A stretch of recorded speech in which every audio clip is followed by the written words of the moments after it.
Guys ಇವತ್ತಿನ reading ಅಲ್ಲಿ ಬಂದ್ಬಿಟ್ಟು ನೀವು ನಿಮ್ ಪರ್ಸನ್ಗೋಸ್ಕರ ವೆಯ್ಟ್ ಮಾಡ್ಬೇಕಾ ಅಥವಾ ಕ್ವಿಟ್ ಆಗ್ಬೇಕಾ, ಇಲ್ಲ ಅವರಿಂದ ದೂರ ಆಗ್ಬೇಕಾ, ಇಲ್ಲ ಅವ್ರಿಗೋಸ್ಕರ ಕಾಯ್ಬೇಕಾ ಅನ್ನೋದನ್ನ, ಇನ್ ಕೇಸ್ ನೀವು ಅವ್ರಿಗೋಸ್ಕರ ವೆಯ್ಟ್ ಮಾಡ್ಕೊಂಡಿದ್ರೆ ಅದು ಸರಿನಾ ಅಥವಾ ಅವರಿಂದ ದೂರ ಆದ್ರೆ ಸರಿನಾ ಅನ್ನೋದನ್ನ ನಾನು ಹೇಳ್ತೀನಿ. ಇದು ಜನರಲ್ ರೀಡಿಂಗ್ ಆಗಿರುತ್ತೆ, ಪರ್ಸನಲ್ ರೀಡಿಂಗ್ ಅಲ್ಲ. ಸೊ ನಿಮ್ಗೆ ಎಷ್ಟು ರೆಸೊನೇಟ್ ಆಗುತ್ತೋ ಅಷ್ಟು ಮಾತ್ರ ತಗೊಳ್ಳಿ, ರಿಮೈನಿಂಗ್ ಇಗ್ನೋರ್ ಮಾಡಿ. ಓಕೆನಾ? ಓಕೆ, ಯಾರೆಲ್ಲ ಇದುವರೆಗೂ ಸಬ್ಸ್ಕ್ರೈಬ್ ಆಗಿಲ್ವೋ ಅವರೆಲ್ಲ ಸಬ್ಸ್ಕ್ರೈಬ್ ಆಗಿ, ಆ್ಯಂಡ್ ವಿಡಿಯೋ ಇಷ್ಟ ಆದರೆ ಲೈಕ್ ಮಾಡಿ, ಶೇರ್ ಮಾಡಿ, ಕಮೆಂಟ್ ಮಾಡಿ ಮರಿದಿರ. ಓಕೆ, ರೀಡಿಂಗ್ ಸ್ಟಾರ್ಟ್ ಮಾಡೋಣ. ಯಾವ್ಯಾವ ಕಾರ್ಡ್ಸ್ ಬಂದಿದೆ ನೋಡೋಣ. ಆ್ಯಂಡ್ ಇಲ್ಲಿ ಫಸ್ಟ್ ಕಾರ್ಡ್ ಬಂದು ಕ್ವೀನ್ ಆಫ್ ವ್ಯಾನ್ಸ್ ಬಂದಿರೋದ್ರಿಂದ ಇಲ್ಲಿ ನೀವು ಈ ಪರ್ಸನ್ಗೋಸ್ಕರ ವೆಯ್ಟ್ ಮಾಡ್ತಾ ಇದ್ದೀರಲ್ಲ, ಇದು ವರ್ತಾ, ನೀವು ಅವಶ್ಯಕತೆ ಇದೆಯಾ ನೀವು ಅವ್ರಿಗೋಸ್ಕರ ವೆಯ್ಟ್ ಮಾಡೋದು ಅಂತ ನೋಡೋಣ. ಇಲ್ಲಿ ಕಾರ್ಡ್ ಪ್ರಕಾರ ಏನ್ ಕಾಣಿಸ್ತಾ ಇದೆ ಅಂದ್ರೆ, ನೀವು ಆಲ್ರೆಡಿ ತುಂಬಾ ಎಮೋಷನಲಿ ಇನ್ವೆಸ್ಟ್ಮೆಂಟ್ ಮಾಡಿದೀರಾ ನಿಮ್ ಲವ್ ಅಲ್ಲಿ ಅಂತ ಹೇಳ್ಬೋದು. ಆ ಪರ್ಸನ್ ಮೇಲೆ ನೀವು ನಿಮ್ಮ ಎಮೋಷನಲ್ ನ ತುಂಬಾ ಇನ್ವೆಸ್ಟ್ಮೆಂಟ್ ಮಾಡಿದೀರಾ ಅಂತ ಹೇಳ್ಬೋದು. ಮತ್ತೆ ನೀವು ತುಂಬಾ ಪ್ರಾಮಾಣಿಕವಾಗಿದ್ದೀರಾ, ನಿಯತ್ತಿಂದ ಇದ್ದೀರಾ ನಿಮ್ ಪ್ರೀತಿಯಲ್ಲಿ ಅಂತ ಹೇಳ್ಬೋದು. ನಿಮ್ಮಲ್ಲಿ ಏನಿದೆ ಆ ನಿಜವಾದ ಪ್ರೀತಿ, ಪ್ಯೂರ್ ಪ್ರೀತಿ, ಅದರಿಂದನೇ ಇದು ಒಂದು ವ್ಯಾಲ್ಯೂಯಬಲ್ ಪ್ರೀತಿ ಅಂತ ಕಾಣಿಸ್ತಾ ಇದೆ. ನಿಮ್ಮ ಕನೆಕ್ಷನ್ಗೆ ಒಂದು ಮಹತ್ವ ಅನ್ನೋದಿದೆ ನಿಮ್ ಟ್ರೂ ಲವ್ ಇಂದ ಅಂತ ಇಲ್ಲಿ ಕಾಣಿಸ್ತಾ ಇದೆ. ನೀವು ಈ ಕನೆಕ್ಷನ್ ಅಲ್ಲಿ ಈಗಾಗಲೇ ತುಂಬಾ ಭಾಗಿಯಾಗಿದ್ರೆ, ತುಂಬಾ ಇನ್ವಾಲ್ವ್ ಆಗ್ಬಿಟ್ಟಿದ್ದೀರಾ ಅನ್ನೋದು ಕಾಣಿಸ್ತಾ ಇದೆ. ಅಂಡ್ ಇನ್ನು ಸೆಕೆಂಡ್ ಕಾರ್ಡ್ ಅಲ್ಲಿ ನೋಡೋಣ, ನೀವು ಈ ವ್ಯಕ್ತಿ ಜೊತೆ ಇದ್ದಾಗ ನೀವು ಹೇಗೆ ಫೀಲ್ ಮಾಡ್ಕೊಳ್ತೀರಾ ಅಂತ. ಅಂಡ್ ಥರ್ಡ್ ಕಾರ್ಡ್ ಪ್ರಕಾರ ನೀವು ನಿಮ್ ವ್ಯಕ್ತಿಯಿಂದ ದೂರ ಇದ್ರೆ ನೀವು ಹೇಗೆ ಫೀಲ್ ಮಾಡ್ಕೊಳ್ತೀರಾ ಅಂತ ನೋಡೋಣ. ಇನ್ನ ನೀವು ನಿಮ್ ಪರ್ಸನ್ ಜೊತೆ ಇದ್ದಾಗ ನಿಮ್ಮಲ್ಲಿ ಏನ್ ಕಾಣಿಸ್ತಾ ಇದೆ ಅಂದ್ರೆ, ನೀವ್ ಎಷ್ಟೇ ಪ್ರೀತಿಯಿಂದ, ಎಷ್ಟೇ ಲವ್ ಅಂಡ್ ಕೇರಿಂಗ್ ಇಂದ ನಿಮ್ ಪರ್ಸನ್ ಜೊತೆ ಇದ್ರೂನು ನಿಮ್ಗೇನೋ ಒಂದು ಎಚ್ಚರಿಕೆ ಅಥವಾ ಏನೋ ಒಂದು ನೋವು ಕಾಡ್ತಾ ಇದೆ ನಿಮ್ಗೆ ಅಂತ ಹೇಳ್ಬೋದು. ನೀವು ನಿಮ್ ಪರ್ಸನ್ ಜೊತೆ ಮಾತಾಡ್ಬೇಕಾದ್ರೆ ತುಂಬಾ ಥಿಂಕ್ ಮಾಡ್ತೀರಾ, ತುಂಬಾ ಯೋಚನೆ ಮಾಡ್ತೀರಾ ಅಂತ ಹೇಳ್ಬೋದು. ಏನ್ ಮಾತಾಡಿದ್ರೆ ಸರಿ ಆಗುತ್ತೆ, ಏನ್ ಮಾತಾಡಿದ್ರೆ ತಪ್ಪಾಗುತ್ತೆ ಅಂತ ಭಯ ಪಟ್ಕೊಂಡೇ ನೀವು ಯೋಚನೆ ಮಾಡಿ ಮಾತಾಡ್ತೀರಾ ಅಂತ ಕಾಣಿಸುತ್ತೆ. ಅಂದ್ರೆ ಭಯ ಅಂದ್ರೆ ಹೇಗೆ ಅಂದ್ರೆ, ಹೇಗೆ ನಿಮ್ ಪ್ರೀತಿನ ನೀವು ಪ್ರೊಟೆಕ್ಟ್ ಮಾಡ್ಕೊಳ್ಳೋದು, ಹೇಗೆ ಅದನ್ನ ಲಾಂಗ್ ಟರ್ಮ್ ಆಗಿ ಅದನ್ನ ತಗೊಂಡೋಗೋದು, ಲಾಂಗ್ ಲೈಫ್ ಆಗಿ ಇಟ್ಕೊಳ್ಳೋದು, ಮುಂದಕ್ಕೆ ತಗೊಂಡೋಗೋದು ಅನ್ನೋದ್ರ ಬಗ್ಗೆ ತುಂಬಾ ಸ್ಟ್ರೆಸ್ ತಗೊಂತೀರಾ ಅಂತ ಕಾಣಿಸ್ತಾ ಇದೆ. ಇನ್ನ ಅವರಿಂದ ನೀವು ದೂರ ಇದ್ದಾಗ ನಿಮ್ಗೆ ಹೇಗ್ ಫೀಲ್ ಆಗ್ತಾ ಇರುತ್ತೆ ಅಂದ್ರೆ, ಒಂಟಿತನ ಕಾಡೋದು, ನೀವು ಅಲೋನ್ ಏನೋ ಅನ್ನೋ ತರ ನೀವು ಫೀಲ್ ಆಗೋದು, ಮತ್ತೆ ಯಾವಾಗ್ಲೂ ದಿನ ಹೇಗಿತ್ತೋ ಹಾಗೆ ನಾರ್ಮಲ್ ಆಗಿದೆ, ಏನು ಚೇಂಜಸ್ ಇಲ್ಲ ಅಂತ ಅನ್ನೋದು, ಮತ್ತೆ ಏನೋ ಕಳ್ಕೊಂಡಿರೋ ತರ ಭಾವನೆ ನಿಮ್ಗೆ ಇರೋದು, ಆ ತರ ಅನ್ಸುತ್ತೆ. ಅಂಡ್ ಇನ್ ಫೋರ್ತ್ ಕಾರ್ಡ್ ಪ್ರಕಾರ ನಿಮ್ಮ ಈ ಕನೆಕ್ಷನ್ ಏನಿದೆ ಇವಾಗ, ಅದು ನಿಮ್ ಲೈಫ್ ಅಲ್ಲಿ ನಿಮ್ಗೆ ಒಳ್ಳೇದಾಗುತ್ತಾ, ನಿಮ್ಮ ಏನಂದ್ರೆ ನಿಮ್ಮ ಆರೋಗ್ಯ ಪರವಾಗ್ಲಿ ಅಥವಾ ನಿಮ್ ಲೈಫ್ ಪರವಾಗ್ಲಿ ನಿಮ್ ಕನೆಕ್ಷನ್ ಇಂದ ನಿಮ್ಗೆ ಒಳ್ಳೇದಾಗುತ್ತಾ ಅಂತ ನೋಡೋದಾದ್ರೆ. ಅಂಡ್ ಇಲ್ಲಿ ಕಾರ್ಡ್ ಏನ್ ಹೇಳ್ತಾ ಇದೆ ಅಂದ್ರೆ, ನಿಮ್ಗೆ ತಾಳ್ಮೆ ತುಂಬಾ ಇರ್ಬೇಕು ಅಂತ ಹೇಳ್ತಾ ಇದೆ. ಯಾಕಂದ್ರೆ ಇದು ಒಂದು ಸರಳವಾದ ಕನೆಕ್ಷನ್ ಅಂತ ಕಾಣಿಸ್ತಾ ಇಲ್ಲ, ಒಂದು ಕಾಂಪ್ಲಿಕೇಟೆಡ್ ಆಗಿದೆ ಈ ಕನೆಕ್ಷನ್ ಅಂತ ಕಾಣಿಸ್ತಾ ಇದೆ. ಸೊ ಅದರಿಂದ ನೀವು ತುಂಬಾ ಸ್ಟ್ರಾಂಗ್ ಆಗಿರ್ಬೇಕಾಗುತ್ತೆ ಮನ್ಸಿಂದ, ಮತ್ತೆ ತುಂಬಾ ತಾಳ್ಮೆಯಿಂದನೂ ಇರ್ಬೇಕಾಗುತ್ತೆ, ಮತ್ತೆ ತುಂಬಾ ಟೈಮ್ ಇನ್ವೆಸ್ಟ್ಮೆಂಟ್ ಮಾಡ್ಬೇಕಾಗುತ್ತೆ ನಿಮ್ ಪ್ರೀತಿಯಲ್ಲಿ ಅಂತ ಹೇಳ್ತಾ ಇದೆ.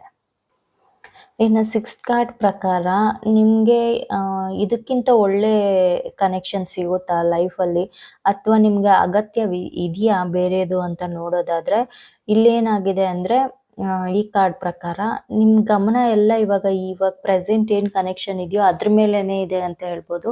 ಅಂದ್ರೆ ತುಂಬಾ ಇನ್ವಾಲ್ವ್ ಆಗಿದ್ದೀರಾ ನೀವು, ಏನೇ ಆಗ್ಲಿ ನಿಮ್ಗೆ ಅದು ಬೇಕೇ ಬೇಕು, ಆ ಕನೆಕ್ಷನ್ ನೀವು ಉಳಿಸ್ಕೊಳ್ಳೇಬೇಕು ಅಂತ ತುಂಬಾ ಪ್ರಯತ್ನ ಪಡ್ತಾ ಇದ್ದೀರಾ, ಅದ್ರ ಬಗ್ಗೆ ತುಂಬಾ ಯೋಚನೆ ಮಾಡ್ತಾ ಇದ್ದೀರಾ ಅನ್ನೋದು ಕಾಣಿಸ್ತಾ ಇದೆ. ನೀವು ಮನ್ಸಲ್ಲಿ ಅನ್ಕೊಳ್ತಾ ಇರೋದು ಮತ್ತೆ ದೇವ್ರ ಹತ್ರ ಕೇಳ್ತಾ ಇರೋದು ಅದನ್ನೇ. ನೀವು ಇವಾಗ ಏನಿದೆಯೋ ಪ್ರೆಸೆಂಟ್, ಆ ಕನೆಕ್ಷನ್ನೇ ನಿಮ್ಗೆ ಬೇಕು ಲೈಫಲ್ಲಿ, ಅದೇ ಸಕ್ಸಸ್ ಆಗ್ಬೇಕು ಅಂತ. ಇನ್ನು ಅದು ಬಿಟ್ಟು ಬೇರೆ ಯಾವ ಕನೆಕ್ಷನ್ಸು ನಿಮ್ಗೆ ಬಂದು ಡಿಸ್ಟರ್ಬ್ ಮಾಡಬಾರ್ದು, ನಿಮ್ ಲೈಫ್ ಬೇರೆ ಕನೆಕ್ಷನ್ಸೇ ಬರಬಾರ್ದು ಅಂತ ನಿಮ್ ಮನ್ಸಲ್ಲಿ ಗಟ್ಟಿಯಾಗಿ ಕೇಳ್ಕೊಂತಾ ಇದ್ದೀರಾ ಅಂತ ಕಾಣಿಸುತ್ತೆ. ನೀವು ಇವಾಗಿರೋ ಕನೆಕ್ಷನ್ಗೆ ನೀವು ಕೊಟ್ಟಿರೋ ಇಂಪಾರ್ಟೆನ್ಸ್ ತುಂಬಾ ಹೆಚ್ಚಾಗಿ ನನಗೆ ಇಲ್ಲಿ ಬಂದಿರೋ ಕಾರ್ಡ್ಸ್ ಅಲ್ಲಿ ಕಾಣಿಸ್ತಾ ಇದೆ ಅಂತ ಹೇಳ್ಬೋದು. ಸೊ ಖಂಡಿತ ನಿಮ್ಗೆ ಇನ್ನೂ ಒಳ್ಳೆ ಕನೆಕ್ಷನ್ ಸಿಗೋ ಸಾಧ್ಯತೆಗಳು ಇದೆ, ಬಟ್ ನೀವು ಅದನ್ನ ಅವಾಯ್ಡ್ ಮಾಡ್ತಾ ಇದ್ದೀರಾ ಅಂತ ಕಾಣಿಸ್ತಾ ಇದೆ. ಅಂಡ್ ಇನ್ ಸೆವೆಂತ್ ಕಾರ್ಡ್ ಪ್ರಕಾರ ನಿಮ್ಗೆ ಈ ಕನೆಕ್ಷನ್ ಅಗತ್ಯ ಇದೆ ಅಂತ ಅನಿಸ್ತಾ ಇದೆ ನನಗೆ. ಯಾಕೆ ಅಂದ್ರೆ, ನೀವು ತುಂಬಾ ಟೈಮ್ ಇನ್ವೆಸ್ಟ್ಮೆಂಟ್ ಮಾಡಿದ್ದೀರಾ, ನಿಮ್ಮ ಎಮೋಷನಲ್ ಆಗಿ ಕೂಡ ನೀವು ಇನ್ವೆಸ್ಟ್ ಮಾಡಿದ್ದೀರಾ ನಿಮ್ ಪ್ರೀತಿಗೋಸ್ಕರ, ಮತ್ತೆ ತುಂಬಾ ವೆಯ್ಟ್ ಮಾಡ್ತಾ ಇದ್ದೀರಾ ತಾಳ್ಮೆಯಿಂದ, ತುಂಬಾ ಪ್ಯೂರ್ ಆಗಿದ್ದೀರಾ, ನಿಸ್ವಾರ್ಥ ಪ್ರೀತಿಯಿಂದ ಇದ್ದೀರಾ ಅಂತ ಹೇಳ್ಬೋದು. ನೀವು ಮತ್ತೆ ಅವರಿಬ್ರು ಒಂದೇ ಅನ್ನೋ ಫೀಲಿಂಗ್ ನಿಮಗೆ ಮನಸ್ಸಲ್ಲಿ ಆಳವಾಗಿ ನಾಟಿದೆ ಅಂತ ಹೇಳ್ಬೋದು. ಇನ್ನು ಬೇರೆ ಕಾರ್ಡ್ಸ್ ಪ್ರಕಾರ ನೀವು ಈ ಪರ್ಸನ್ಗೋಸ್ಕರ ವೆಯ್ಟ್ ಮಾಡಿದ್ರೆ ಆ, ಎಲ್ಲದಕ್ಕೂ ರೆಡಿ ಇರಬೇಕು. ಏನಂದರೆ ಅದರಲ್ಲಿ ಫಸ್ಟ್ ಥಿಂಗ್ ತುಂಬ ವೆಯ್ಟ್ ಮಾಡಬೇಕು. ಇದು ಈಸಿಯಾಗಂತೂ ಸಿಗಲ್ಲ ಈ ರಿಲೇಷನ್ಶಿಪ್, ಓಕೆನಾ? ನೀವು ತುಂಬ ವೆಯ್ಟ್ ಮಾಡಬೇಕಾಗುತ್ತೆ ಅಂತ ಹೇಳ್ತಾ ಇದೆ. ಅಂದರೆ ಇದು ಒಂದು ದಿನ, ಒಂದು ವಾರ, ಕೆಲವು ತಿಂಗಳುಗಳಲ್ಲೇ ಆಗೋ ಕೆಲಸ ಅಲ್ಲ. ಇಲ್ಲಿ ನಿಮ್ಮ ಪರ್ಸನ್ ತುಂಬ ಟೈಮ್ ತಗೊಳ್ತಾರೆ ಅಂತ ಕಾಣಿಸ್ತಾ ಇದೆ. ತುಂಬ ಕಾಂಪ್ಲಿಕೇಟೆಡ್ ಆಗಿದೆ ನಿಮ್ಮ ಕನೆಕ್ಷನ್ ಅಂತ ಹೇಳ್ತಾ ಇದೆ. ಆ್ಯಂಡ್ ಇನ್ನು ನೀವು ಏನು ವೆಯ್ಟ್ ಮಾಡ್ತೀರಾ ಅವ್ರಿಗೋಸ್ಕರ ಅಲ್ವಾ, ಆ ಡ್ಯೂರೇಷನ್ ಇರುತ್ತಲ್ವ, ಆ ಟೈಮು ನಿಮಗೆ ಈಸಿಯಾಗಂತೂ ಇರಲ್ಲ. ನೀವು ದುಃಖ ಪಟ್ಕೊಂಡೇ ವೆಯ್ಟ್ ಮಾಡಬೇಕಾಗುತ್ತೆ. ಒಂದೊಂದು ದಿನ ಒಂದೊಂದು ಥರ ಫೀಲಿಂಗ್ಸಲ್ಲಿ ನೀವು ವೆಯ್ಟ್ ಮಾಡಬೇಕಾಗುತ್ತೆ ಅಂತ ಹೇಳ್ಬೋದು.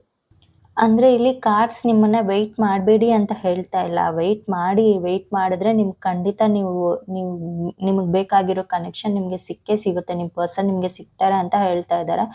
ಬಟ್ ಆ ದಾರಿ ಏನಿದೆ, ಆ ದಾರಿ ತುಂಬ ಕಷ್ಟಕರವಾಗಿದೆ ಅಂತ ಹೇಳ್ತಾ ಇದೆ. ಆ್ಯಂಡ್ ಇನ್ನು ಅವರು ಯಾಕೆ ಈ ಥರ ತುಂಬ ಟೈಮ್ ತಗೊಳ್ತಾ ಇದ್ದಾರೆ, ಏನು ಕಾರಣ ಅನ್ನೋದಕ್ಕೆ ನೋಡೋಣ. ಆ್ಯಂಡ್ ಇಲ್ಲಿ ಬಂದಿರೋ ಕಾರ್ಡ್ಸ್ ಪ್ರಕಾರ ಆ ಪರ್ಸನ್ ಏನೋ ಒಂದು ಸ್ವಲ್ಪ ಸೀಕ್ರೆಟಿವ್ ಆಗಿರ್ಬೋದು, ತುಂಬ ವಿಷಯಗಳು ನಿಮ್ಮ ಕಡೆಯಿಂದ ಮುಚ್ಚಿಕ್ಕಿರ್ಬೋದು ಅಂತ ಕಾಣಿಸ್ತಾ ಇದೆ. ಆ್ಯಂಡ್ ಇನ್ನು ಸ್ವಲ್ಪ ಕನೆಕ್ಷನ್ಸ್ ಹೆಂಗೆ ಕಾಣಿಸುತ್ತೆ ಅಂದರೆ, ಕೆಲವೊಂದು ಸಲ ಇದು ಆ ವ್ಯಕ್ತಿ ರೆಡಿ ಆಗಿಲ್ಲ ಈ ಥರ ಕನೆಕ್ಷನ್ಸ್ಗೆ ಅಂತ ಹೇಳ್ಬೋದು. ಒಂದು ಸ್ವಲ್ಪ ಅವ್ರು ಸ್ಪಿರಿಚುವಲ್ ಆಗಿ ಆ ಕಡೆ ಇದ್ದಾರೆ, ಲವ್ ಎಲ್ಲ ಅವ್ರಿಗೆ ಅಷ್ಟು ಇಂಟ್ರೆಸ್ಟ್ ಇಲ್ಲ ಅನ್ನೋದು ಕಾಣಿಸ್ತಾ ಇದೆ. ಇವಾಗ ಸದ್ಯಕ್ಕೆ ಅವರು ರೆಡಿ ಆಗಿಲ್ಲ, ಮೆಂಟಲಿ ಅವರು ಓಪನ್ ಆಗಿ ಅವರು ಇಲ್ಲ, ನಿಮ್ಮ ಕನೆಕ್ಷನ್ ಕಡೆ ಅವ್ರು ಗಮನ ಕೊಡ್ತಾ ಇಲ್ಲ ಅಂತ ಕಾಣಿಸುತ್ತೆ. ಮೇ ಬಿ ಅವ್ರೇನೋ ಡೈವರ್ಟ್ ಆಗಿರ್ಬೋದು, ಏನೋ ಅಂತ ಗೊತ್ತಿಲ್ಲ.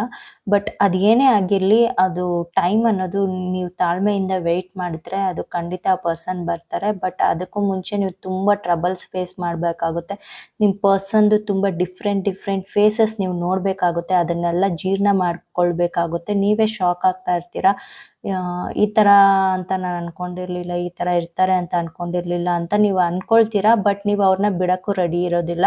ಎಲ್ಲದಕ್ಕೂ ಅಡ್ಜಸ್ಟ್ ಮಾಡ್ಕೊಂಡು ಹೋಗ್ತೀರಾ. ನಿಮ್ಗೆ ಒಂದೊಂದು ಅವ್ರ ಫೇಸ್ ಕಾಣಿಸ್ದಾಗ್ಲೂ 1 ದಿನ ಅಳ್ತೀರಾ, 2 ದಿನ ಅಳ್ತೀರಾ, ಸ್ವಲ್ಪ ಅಳ್ತೀರಾ, ಮತ್ತೆ ಅವ್ರನ್ನ ನೀವೇ ದೇವ್ರ ಹತ್ರ ಕೇಳ್ಕೊಳ್ತೀರಾ, ಅವ್ರನ್ನ ಒಳ್ಳೆಯವ್ರನ್ನಾಗಿ ಚೇಂಜ್ ಮಾಡಿ ಮತ್ತೆ ನನ್ನ ಲೈಫ್ಗೆ ಕೊಡಿ, ಅವ್ರನ್ನ ಒಳ್ಳೆಯವ್ರನ್ನಾಗಿ ಮಾಡಿ ಅಂತ ಕೇಳ್ತೀರ ಹೊರ್ತು ಅವ್ರನ್ನ ಬಿಟ್ಟು ಮಾತ್ರ ನೀವು ದೂರ ಬರೋದಿಲ್ಲ. ಅವ್ರು ಒಳ್ಳೆಯವರಾಗಿ ಬರೋದನ್ನೇ ನೀವು ವೆಯ್ಟ್ ಮಾಡ್ಕೊಂಡು ಇರ್ತೀರಾ ಅಂತ ಹೇಳ್ಬೋದು, ಮನಸಲ್ಲೇ ನೋವು ತಿನ್ಕೊಂಡು. ಸೊ ಅದರಿಂದ ಬಟ್ ನಿಮಗೆ ಇನ್ನೂ ಒಳ್ಳೆ ಕನೆಕ್ಷನ್ಸು, ನೀವು ಹೇಗೆ ಪ್ರೀತಿ ಮಾಡ್ತಾ ಇದ್ದೀರೋ ಆ ಥರ ನಿಮ್ಮನ್ನು ಪ್ರೀತಿ ಮಾಡೋ ಪರ್ಸನ್ ಕನೆಕ್ಷನ್ಸ್ ಕೂಡ ನಿಮಗೆ ಬರುತ್ತೆ. ಬಟ್ ಆದರೆ ನೀವು ಅದನ್ನೆಲ್ಲ ಅವಾಯ್ಡ್ ಮಾಡ್ತೀರಾ ಅಂತ ಹೇಳ್ಬೋದು. ಯಾಕಂದರೆ ನೀವು ತುಂಬ ಪ್ಯೂರಾಗಿ ಈ ಪರ್ಸನ್ನ ಪ್ರೀತಿ ಮಾಡ್ತಾ ಇದ್ದೀರಾ, ತುಂಬ ಎಮೋಷ್ನಲ್ ಆಗಿ ಅವ್ರ ಬಗ್ಗೆ ತುಂಬ ಲವ್ ಫೀಲಿಂಗ್ಸ್ ಇಟ್ಕೊಂಡಿದ್ದೀರಾ ಅಂತ ಹೇಳ್ಬೋದು. ಏನೇ ಆದರೂ ಈ ಜನ್ಮಕ್ಕೆ ಅವರೇ ಆಗಿರಬೇಕು ನಿಮ್ಮ ಪರ್ಸನ್ ಅನ್ನೋದು ನಿಮಗೆ ತುಂಬ ಇದೆ ಅಂತ ಹೇಳ್ಬೋದು. ಅದಕ್ಕೋಸ್ಕರ ನೀವು ತುಂಬ ಪ್ರೇಯರ್ ಮಾಡ್ತಾ ಇದ್ದೀರಾ. ನಿಮ್ಮ ಕೈಯಿಂದ ಏನೇನು ಮಾಡೋದಕ್ಕೆ ಸಾಧ್ಯ ಇದೆಯೋ ಅಂಥ ಪ್ರಯತ್ನಗಳೆಲ್ಲ ನೀವು ಪಡ್ತಾ ಇದ್ದೀರಾ ಅಂತ ಹೇಳ್ಬೋದು. ಓಕೆ, ಹಾಗೆ ನೀವು ಪಾಸಿಟಿವ್ ಆಗಿರಿ ಅಂತಲೇ ನಾನು ಹೇಳ್ತೀನಿ.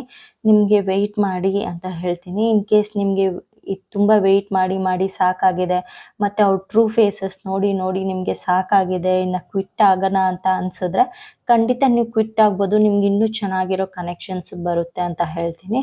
ಹೋಪ್ ನಿಮಗೆ ಈ ರೀಡಿಂಗ್ ಇಷ್ಟ ಆಗಿದೆ ಅಂದ್ಕೊಂಡಿದ್ದೀನಿ. ಲೈಕ್ ಮಾಡಿ, ಶೇರ್ ಮಾಡಿ, ಸಬ್ಸ್ಕ್ರೈಬ್ ಮಾಡಿ, ಮರಿದರೆ ಕಾಮೆಂಟ್ ಮಾಡಿ.